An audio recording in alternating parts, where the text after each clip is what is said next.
आणि त्यावेळेस त्यांनी एखाद्या महत्त्वाच्या उत्पादन वस्तूंची निर्यात अनेक देशामध्ये करायला सुरुवात केली तर त्याचा परिणाम त्या देशाच्या त्या मालावर विपरीत परिणाम होतो आणि ती स्थिती भारतीय शेतीच्या बाबतीत येऊ नये अशी अपेक्षा माझ्यासारख्याची आहे. साहेब एकंदरीत अजितदादांची दुर्दैवी घटना घडल्यानंतर राजकीय घडामोडींना वेग आलेला आहे.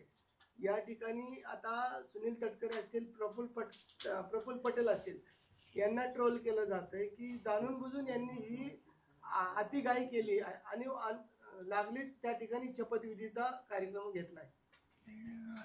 मला काही त्याचं भाष्य अजितदादांचं स्मारक होतंय बारामतीमध्ये, आपण जागेची पाहणी देखील त्या ठिकाणी केली. कशा स्वरूपात कोणी सांगितलं?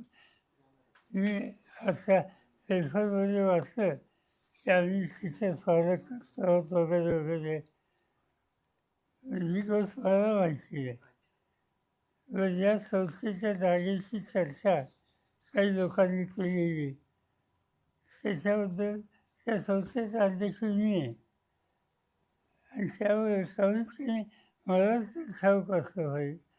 असा काही तिथं आम्ही त्या संबंधीचं चर्चा केलेली आहे. त्याच्या संबंधीचं काय करायचं आम्ही सगळे लोक एकत्र बसू, कसं करायचं त्याचा विचार करू. पण ते नसताना, त्याच्याबद्दलची चर्चा झाली नसताना त्याचं आज हे भाष्य करणं योग्य नाही. साहेब, आपण स्टेटमेंट दिल्यानंतर विलिनीकरणाच्या मुद्द्यासंदर्भात जी चर्चा झाली आणि त्यानंतर मुख्यमंत्र्यांनी त्यामध्ये उडी घेतली. म्हणले जर विलिनीकरणाचा मुद्दा असता तर अजितदादांनी मला या संदर्भात कल्पना दिली असती आणि जर विलिनीकरणाचा मुद्दा होता तर पवार साहेब एनडीए सोबत येणार होते का? त्यांना हा माझा उल्लेख करण्याचा काय अधिकार समजलं.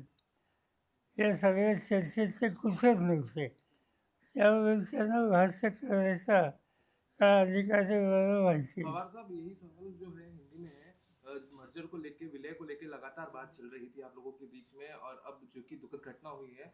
बिल्कुल नहीं, आप कहते गलत है, ऐसी बात कुछ नहीं थी.